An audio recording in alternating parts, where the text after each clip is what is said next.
Om Sahana Bhavatu Sahano Bhunaktu Saha Viryam Karavavai Tejasvinavaditamastu Ma Vidvishavahai.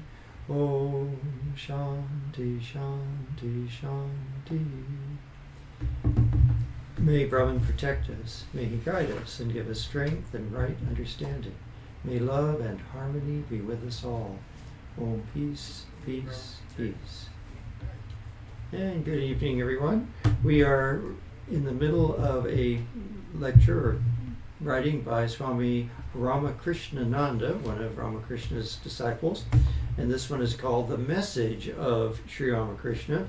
And he is going through his interfaith message. We covered several of the Indian systems of philosophy and practice. And now we are going to Palestine. So let's hear what he has to say. Now let us go out of India to Palestine, where God first revealed himself to Moses. According to this great seer, God is only one. Out of him all souls and the whole universe have come into existence.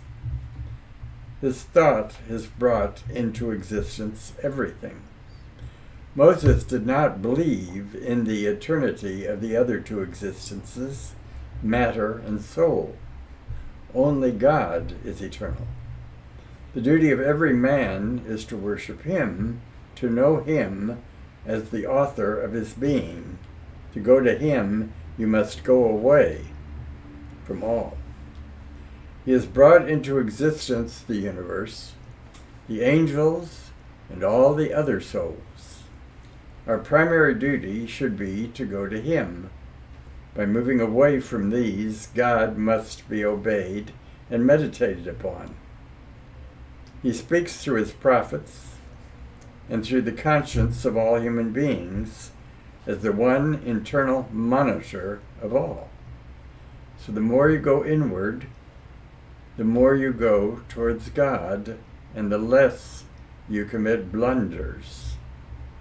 His is a religion of devotion. God helps all those who are devoted to him. He formed man in his own image out of the dust of the ground and breathed into his nostrils the breath of life, and man became a living soul. Moses preached karma or work, and not so much of jnana or knowledge. That is, he preached obedience to the commandment of God and not a whole-souled devotion to him. But as he taught the service of God above all and the distinctiveness of God from his creation, according to his system too, we must go away from the world in order to serve him. We must go inside ourselves.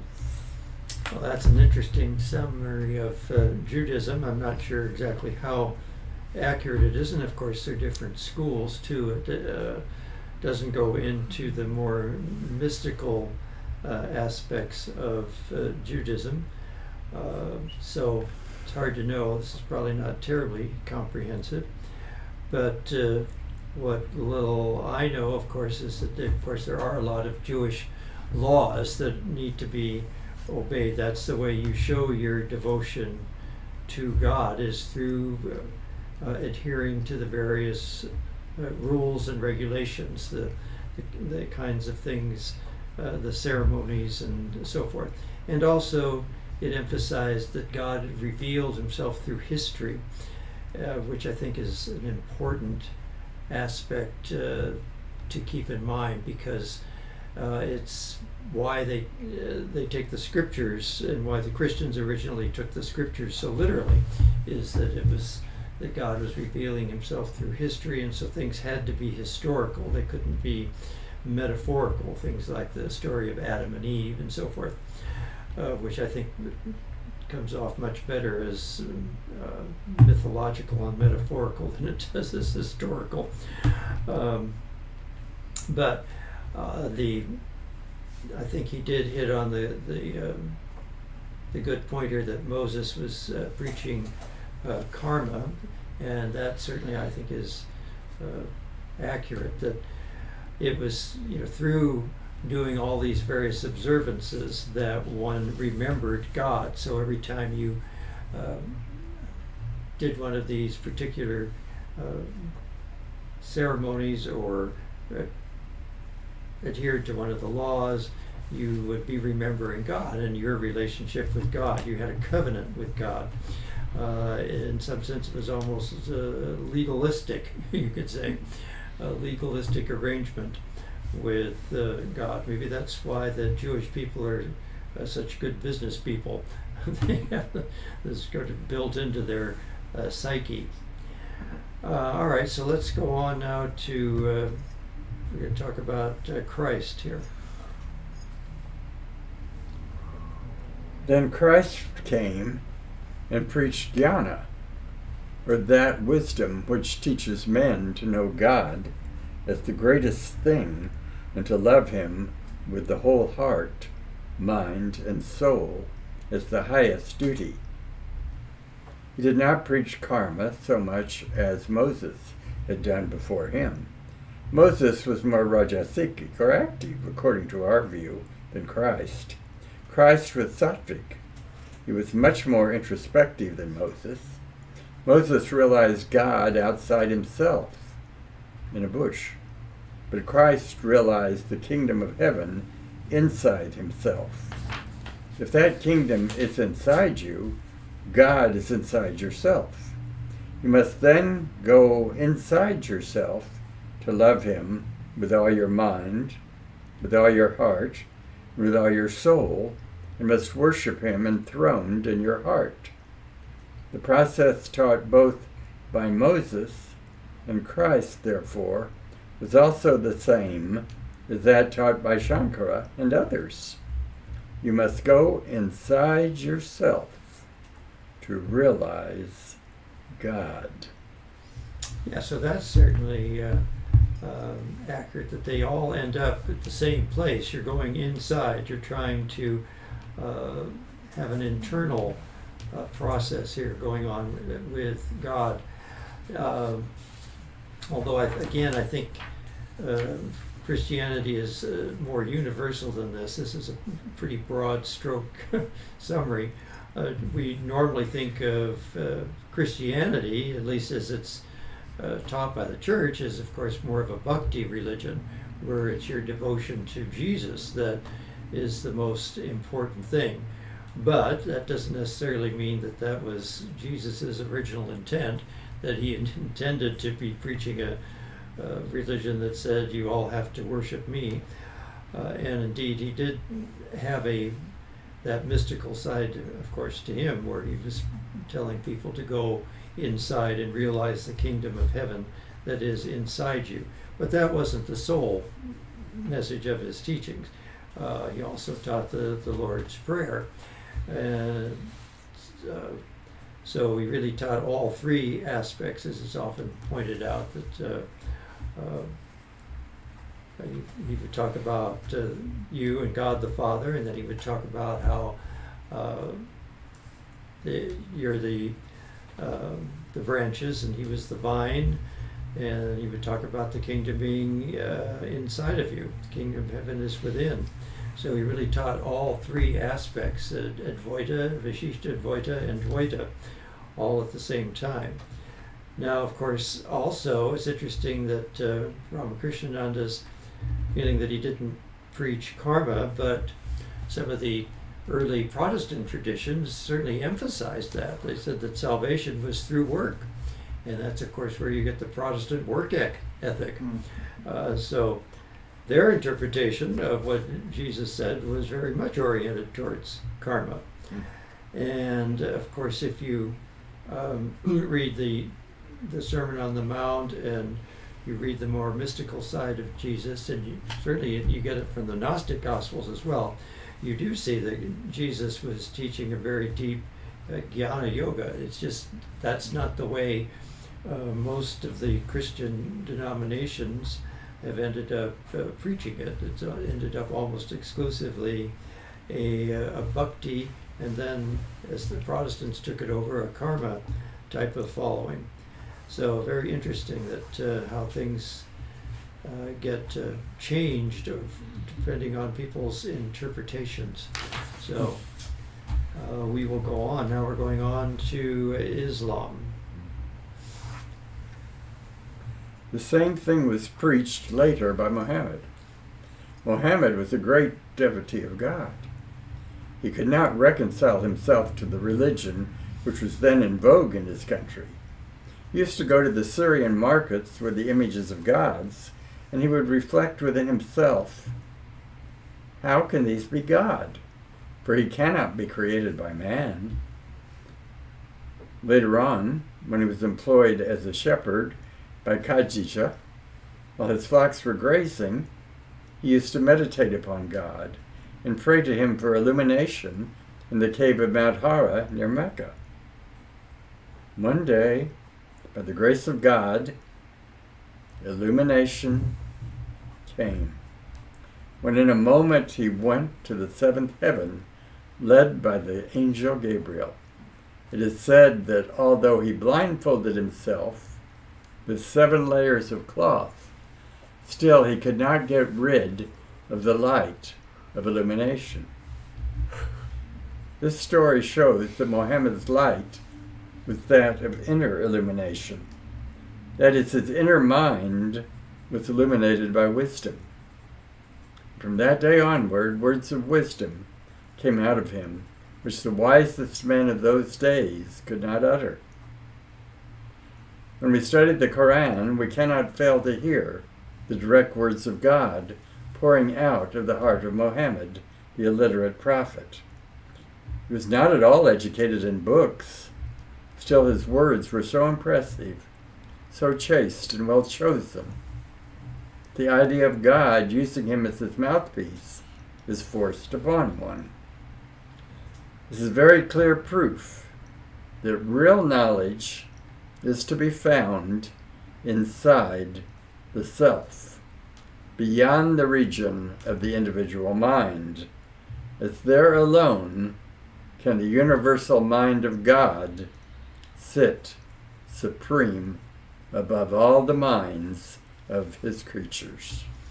Yeah, so again, it's interesting to see how illumination can come to different people in different circumstances, people that are part of a different culture, part of a different time, part of a different part of the world with a whole kind of different mindset. And so when illumination comes, it comes in the context of the person's environment and the way they've been raised.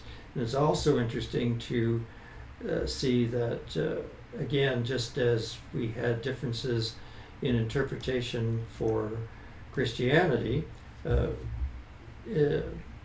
people that are Muslims in Islam have differences of opinion too as to how to interpret the teachings. I know there's one person in the Las Vegas Interfaith Council who's written, or last I heard he was working on it, he's probably finished it by now, new translation of the Quran, because he feels that certain parts were incorrectly translated and emphasized, and that there's not so much of the violent aspect that's sometimes promoted by certain groups. And then of course there's the Sufis that have a very mystical approach as well. So we again, from the same text you get many different interpretations, but this is an interesting little insight as to the background of Muhammad, which you don't often hear. So kind of very interesting to have him give us that background. All right, so now we're going to talk a little bit more about Jesus, I think. From what has already been said, we come to know that there is only one path, the path of introspection. of going back inside one's own self to realize the highest truth. There is no other path. When Christ said, "I am the only path," it was perfectly right. By Christ we understand not the man, but the human embodiment of God. Yes, man shall have to merge his individuality in the ocean of divinity in order to attain to Christhood, or sainthood, or to become the Son, or the other self of God. That Son of God was born not only in Jerusalem, but he comes everywhere. Whenever there is the decay of righteousness, O Bharata, and the exaltation of unrighteousness, then I incarnate myself. The infinite God becomes formful, an avatara purusha, or incarnate divinity. So yeah, this emphasizes the importance of going in and having a calm, introspective mind. You see, if you're beside yourself, you can't be inside yourself. So you have to be calm enough to go inside to find the God within, the kingdom of God within. All right, so now we're going to go back to India. I just thought it was interesting that he didn't take these in chronological order. We're going back to Buddhism now. All right. Now let us again come back to India and analyze a new sort of religion, which is generally regarded as atheistic. I mean the religion of Buddha. Although ordinarily it is understood to be intensely rationalistic, still its goal is the same as that of Hinduism. As Swami Vivekananda said, Buddha was only a rebel child of Hinduism. He was a Hindu at heart. When he was young, he observed that life was subject to decay and misery, and he wanted to find out a life which would be eternally blissful and perfect.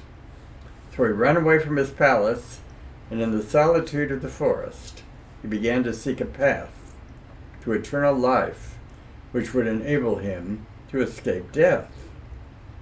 He almost abstained from taking any food and reduced himself to a skeleton. One day he heard music somewhere at a distance. The purport of the song was that this living body is a veena, and that if it is stringed with sufficiently strong strings and tuned to a proper pitch, it would produce blissful music. But the strings would snap asunder if they are overstrung, and would produce no music if kept loose. This was a very good hint to him. He determined to give up his austerities, and his first need was to eat something. So happened that just at that time, a lady was waiting for him with a golden dish full of pudding. She prostrated and placed it before him and went away. He ate it with good relish and threw away the golden pot in the stream. Evening set in. Silence prevailed all round. He saw a Moor, and from him he obtained a bundle of tender grass. After making a cushion-like seat by spreading the grass over the ground, he looked towards all directions. Then he stepped on the seat and sat there with this determination: let my body get dried upon this seat, let my skin, my flesh, my bones be destroyed here. I am not going to rise up from this seat without realizing that wisdom for which I have been struggling for many lives. That's kind of interesting. Of course, this is the first part was referring to the middle path, where you avoid the two extremes, and yet now he's going to sit and not get up unless he realizes. So I'm not exactly sure how you reconcile that with the middle path, but it worked for him, and so you can't knock success. All right, so this is a long, long paragraph. That's why I thought I'd interrupt for a moment here. So, again, the interesting story of Buddha, and I had the privilege of playing in a play that one of our devotees wrote, a musical play about Buddha. And so we're familiar with the certain stories of his life, but they do differ from one tradition to the other. In fact, I mentioned this to the Buddhist rep at UCLA, the religious conference there, so that we were in this play, but it didn't quite match the story that was told in the little Buddha movie that was out about that same time. It says, oh, well, that's good. That's the Tibetan version. So even in Buddhism, you have many different schools. And of course, he was remarking here about how it's usually thought of as atheistic. Well, Advaita Vedanta is also atheistic in the sense that doesn't need to be a theos, there doesn't need to be a deity involved. So atheism takes on a different light when you look at it that way. It doesn't necessarily mean you're a-religious or a-spiritual. It simply means that you're not focusing on a particular anthropomorphized vision of a deity. All right, well, let's continue with how Buddha is going to continue here. Then Buddha closed all the organs of his senses. The first part of the night, terrible noises were heard by him. In the second part, wild beasts threatened to fall upon him, and grim figures of ghosts and spirits tried to terrify him. But he knew that these were all the work of Mara, the Prince of Darkness, and he heeded them not. The enemy of man then tried to appeal to his softer nature. He appeared before Buddha in the form of his old father, weeping and crying, "Oh, my son, I'm now so poor and helpless. Come to my help. Do you not love me?" But Buddha calmly said, "Mara, this is all you're doing." Then appeared the form of his weeping wife, with their darling child on her lap. Ah, those appealing eyes! Even a heart made of stone would melt away to see them. But Prince Siddhartha, as the Buddha was then known, did not lose his equanimity, knowing fully well this too was the work of Mara. In the third part of the night, he found that all the powers were coming to him. The power to go to all the lokas or spheres, as also the 8 cities or miraculous powers. The gods from the highest spheres came down to invite him to their places, but he did not listen to them. The fourth part of the night, he pierced through and transcended all the spheres, and then he entered into the one, unbroken, and absolute wisdom, which is characterized by eternal peace and bliss, and by total extinction of nirvana, of ignorance. Daybreak, in the meantime, had ushered into the physical universe the all-glorious sun, while the all-illumining sun of wisdom lighted the heart of Buddha with the ravishing splendor of nirvana. The inner and the outer universe were both bathed in blissful light. There was profound gladness everywhere.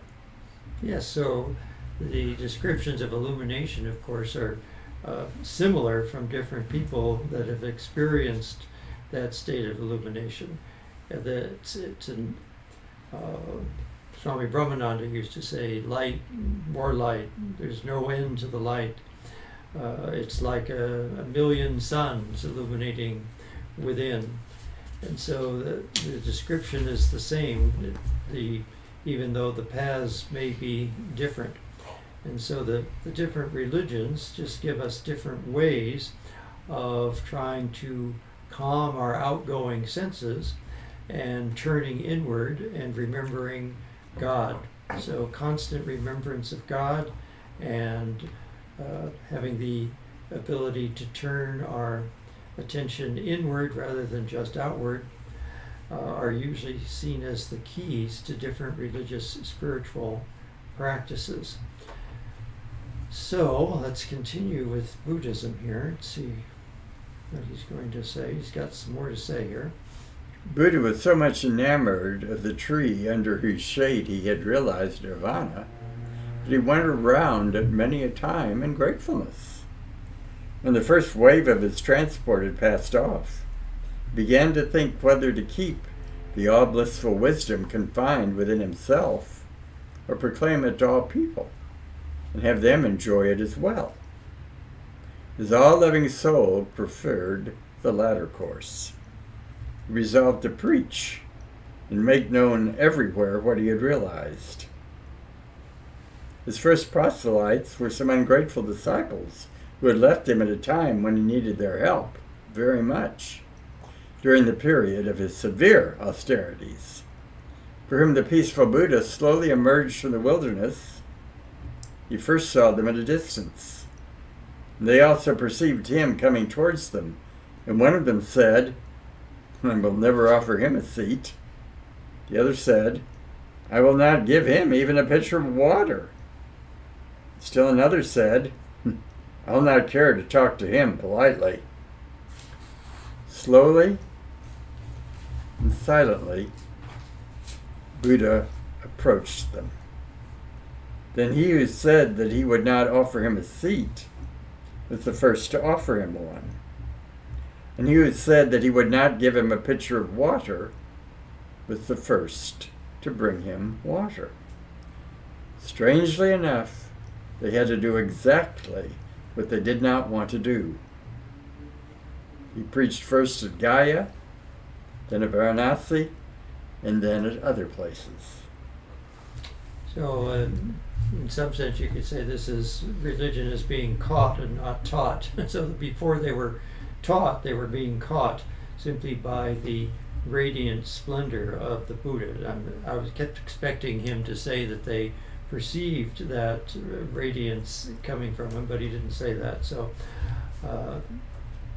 seems to me that's something I had read somewhere. But that's what happens, of course, when you're in the presence of a spiritual giant. They radiate a spiritual peace and light that is perceivable, and so it affects all of those that are around, and that's why these people then had a change in heart, even though they didn't think they were going to have a change in heart. They did, because his mere presence, it's kind of that idea of radiance vibrations. You know, when you if you have an instrument sitting by and you play a particular note, the instrument will start to vibrate with that note. And so similarly, the great peacefulness and blissfulness of the Buddha nature was vibrating and radiating to the extent that people around him would pick that up, and they would begin to feel that peacefulness and blissfulness themselves, and so all of their animosities disappeared. So this is the power of a incarnation or a realized soul. All right, so we're going to continue here. Just going to give a little bit of a summary here. He preached the same goal that was preached by Sri Shankaracharya, Sri Manujacharya, and Sri Madhvacharya. The eternal peace, the unbroken bliss, and the complete annihilation or nirvana of all miseries. To do this, you have to go inside yourself, where neither language nor thought can ever reach. He did not preach a personal God, but he preached karma. Good karma brings good results, and bad karma, bad. Hence, give up all bad karmas. He was the preacher of good karmas, and so indirectly he preached God. There's no karma or action without a karta or actor. Hence, if he preached good karma, he must also have preached a good karta. Here all our works cannot be perfect. No man is perfect, so he who is absolutely good must be God. If Lord Buddha held out an ideal of good karma, he must also have held out an ideal of good karta. How to realize that God was indicated by the abstract term good karma. By performing good and unselfish actions, and thus placing oneself in harmony with the law. Here also the theme is the same. Man should be introspective if good actions must proceed from inside him. The more you go inside yourself in meditation, the more you minimize attachment towards sensual pleasures and gain the power to realize nirvana. This is what Lord Buddha preached. Yeah, and of course, the practice of good karma is simply to get you closer to that state of peacefulness that allows you to go within. It's not that good karma alone will get you there, because every action has a reaction, and so karmas just always have this chain that goes on. But good karmas are the kinds of karmas that allow you to eventually get closer to the realization of God. They allow you to be more peaceful. They allow you to be more kind and not create karmas that are disturbing. And the bad karmas are the karmas that are disturbing to you, the ones that disrupt your peaceful nature, agitate your desires for worldly things. So, but just karma alone doesn't really get you out of there. Now, of course, the Vimamsakas would probably disagree with me. The Vimamsakas were the school that put everything into a context of karma, and there was a ritual for everything. And so it was a ritual for this and a ritual for that, and eventually you get out of your bonds of karma that way. Also, it kind of reminded me here where it talked about putting yourself in harmony with the law. That reminded me again of Judaism, the Jewish doctrine of keeping all the laws of the prophets that you're supposed to follow, and being in harmony with those laws puts you in harmony with God. And so it's a way of working in the world to put you in harmony with the inner world of God. So it's interesting how all these things kind of interrelate here. So now we're going to go on to some of these other traditions that he hasn't mentioned yet. I think he's going to do Zoroastrianism next.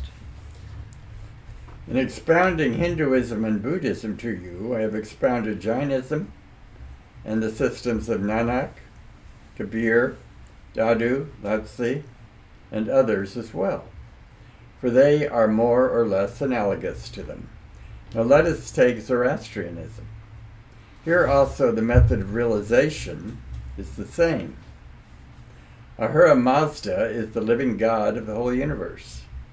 He is full of all good qualities. He is the eternal enemy of Ahriman, the power of darkness. He is the light that lights the soul. Our duty should be to realize that light in ourselves and give up all association with Ahriman, the blind power that leads man astray. So it's an example of a dualistic religion that's going to personify the good and evil with two different deities, which of course also Christianity does, where you have God the Father and Jesus Christ and Satan as opposing forces. So this is certainly a way to help people get a grasp of the way the world works. But in essence, you don't have to have this dualistic approach to the world. You simply have to realize that some things in the world are distracting and some things are not as distracting. He certainly takes some broad strokes here to say that he's already expounded about Jainism, Nanak, Kabir, Dadu, Lao Tzu, and others, for their most almost analogous to them. And where, of course, Sikhism is a sort of you could say it tended to blend Islam with Hinduism and take some of the practices from both. And they picked up especially the practice of japam and meditation on inner light from the Hindus. So there's quite a bit of similarity there.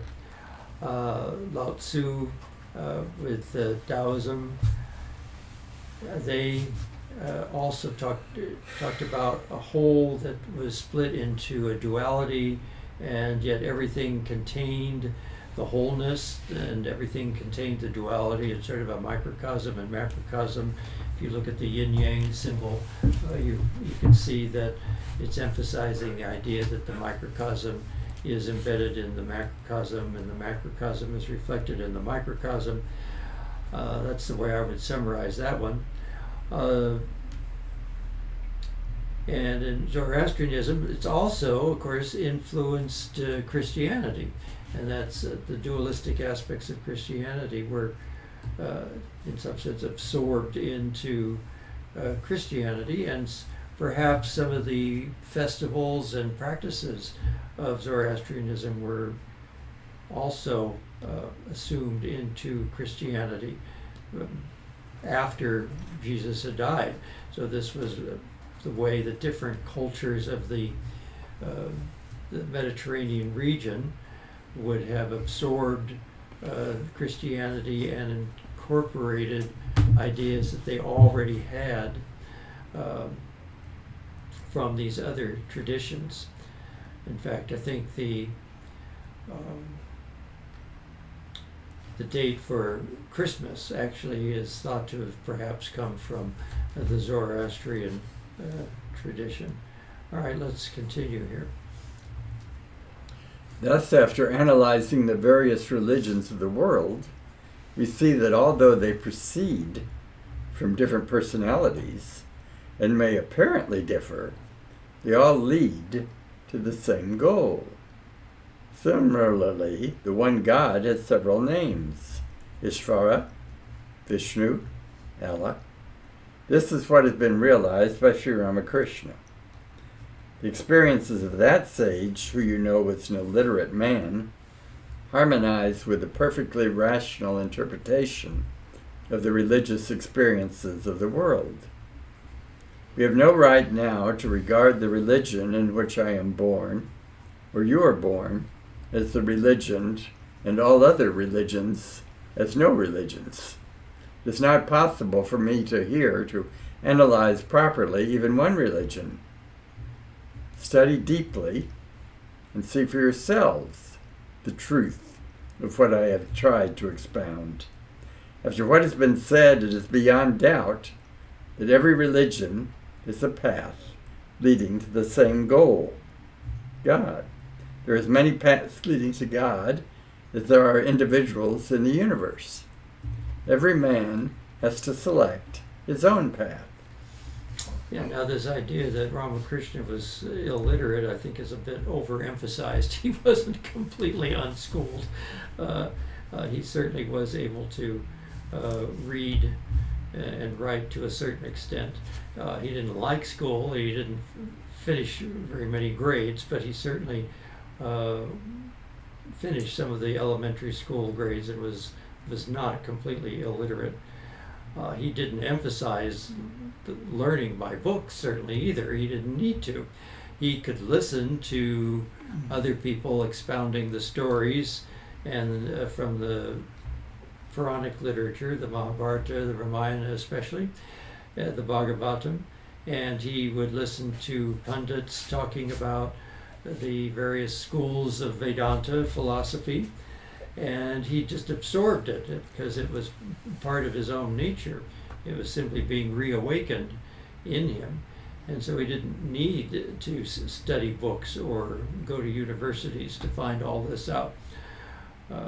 Now, interestingly enough, this is kind of in contrast with someone like Chaitanya, who started out as a great scholar. He was known as a very scholarly person, schooled in various traditions. And then he realized that for him, bhakti was the greatest path. And singing devotional songs and chanting God's name were really all he needed. He didn't need all of the great education that he had gotten. Didn't hurt him, however. It seemed that's you have to go through these processes sometimes to figure out what it is you need. So. Swami Vivekananda once said, all of the things that you've done in your life, good, bad, and indifferent, you learn from all of those things. And he said he learned more from his mistakes than he did from other things. And so each person's, as he says here, each person's path is a little different. And you have to go through the experiences you need to go through in order to find your way to the truth. And but of course the end conclusion here is that we have no right to regard that the religion we're born into is the only religion and all other religions aren't religions.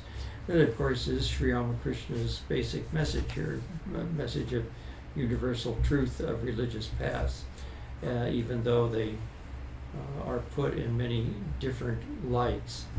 So let's continue and see how he's going to conclude this, because just enough time to finish this chapter. Every man has the same longing for eternal happiness and wisdom, or in other words, for the realization of God. Hence religion, which is impartially disposed towards all beings, like a mother towards her children, is bringing eternal peace to the low as well as the high. This is clearly exemplified in our own Santana Dharma, the mother of all religions. Ours is a universal religion. Its greatest expounder, Sri Krishna, has declared, "Whoever speaks to realize me in whatever manner, I enable him to realize me in that manner." Thus, the ideal of every religion is perfect in itself, and the method of realization is, in every case, similar. Born as we are in such a grand universal religion, it is our duty to regard other religions as we regard our own. Our religion includes the religious experience and the religious consciousness of the whole world throughout all times. Hence, by honoring all religions, only we can be true Hindus. It is better for a man to die in the religion in which he is born than to leave it to take up another religion. We must not go against the grain of our nature, for nature has been described as a kind mother who gradually leads the baby to the goal. To go against her would be committing the worst of all blunders. This is what has been preached by Sri Ramakrishna. He has asked the Christian to be a true Christian, the Mohammedan to be a true Mohammedan, and the Vishnadvaitin, the qualified non-dualist, to be a true Vishnadvaitin, and the Advaitin monist to be a true Advaitin. Ramakrishna says, whoever is true to his own religion will ultimately reach God. Yeah, a couple of things here. Sometimes it's said that you shouldn't dig your well in a whole bunch of different places, meaning you shouldn't just keep shopping around for different religions and never really diving deep, and that's certainly true. However, it's also beneficial to study other religions because they give you insights into your own that you might not have noticed to begin with.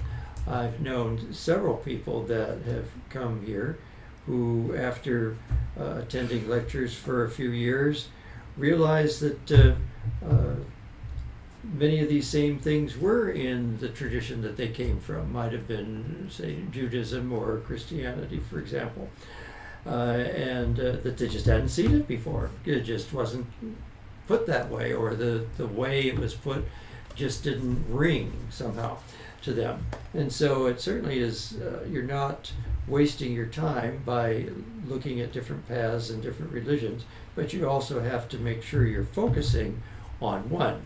Again, it's also like looking for different tools to dig your well in the same place. Just because you're digging a well here doesn't mean you can't observe how other people are digging their well and what kind of tools they use, and maybe you can adopt some of those tools to dig your well, and thereby digging your well a little faster.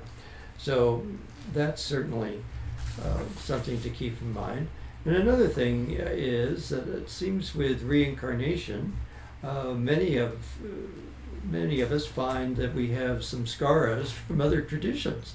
And so the tradition of our culture, you could say, the culture that perhaps our parents were in, or the general culture of the area that we're born in, just doesn't seem to quite fit. And it's very possible that it's because we have many lifetimes in some other culture, and those ideas fit us better. So I think it's a bit extreme to say that you can't search for a religion that fits your nature better. And of course, Vedanta is so broad, you can actually come to all of our services and still be a good Christian, or a good Muslim, or a good Advaitist, or befished Advaitist, or Dvaitist. Doesn't prohibit you from doing that, because we emphasize that the truth is the same, coming from many different angles. So those are some thoughts that I have. Of course, Jung delved into that, the famous psychologist, delved into how people that he would be working with seemed to have memories, or some scars, you could say, of different cultures that they weren't born in. Though he also thought that one should stick with the culture they were in. But I would say that his research actually pointed in the opposite direction, that you could certainly look at cultures that are deeper in your subconscious, and maybe that is the more appropriate path. And I think in this day and age, we are becoming such a global society that in some sense we're all citizens of a global universe. We're not just living in 1850s in the Midwest where there is one Christian church in town and that's where you go and that's what you believe, and everybody in the town believes the same thing, and that's it. We are global citizens now, and we are a lot freer to pick and choose the path that really does fit us best. Always remembering that it doesn't mean that the other paths are wrong, just isn't the one that you're following at the moment. It's kind of like diets. How many people do you know that have their diet? Oh, this is, you have to eat this way in order to be healthy. The only way you can be healthy is to eat this way. And they're all different. It's because different people's physical constitutions are also different, just like our spiritual constitutions are different. So one diet doesn't fit all, one religion doesn't fit all. All right, so we finished that chapter, and so tune in again next week and we'll tell you what we're going to read then. We'll probably read a little bit more from this book, but I'm not quite sure yet. Om Purnamada Purnamidam Purnat Purnamudachyate Purnasya Purnamadaya Purnamevavashishyate Om Shanti Shanti Shanti. Filled with Brahman are the things we see. Filled with Brahman are the things we see not. From out of Brahman floweth all that is. From Brahman all, yet is it still the same. Om, peace, peace, peace.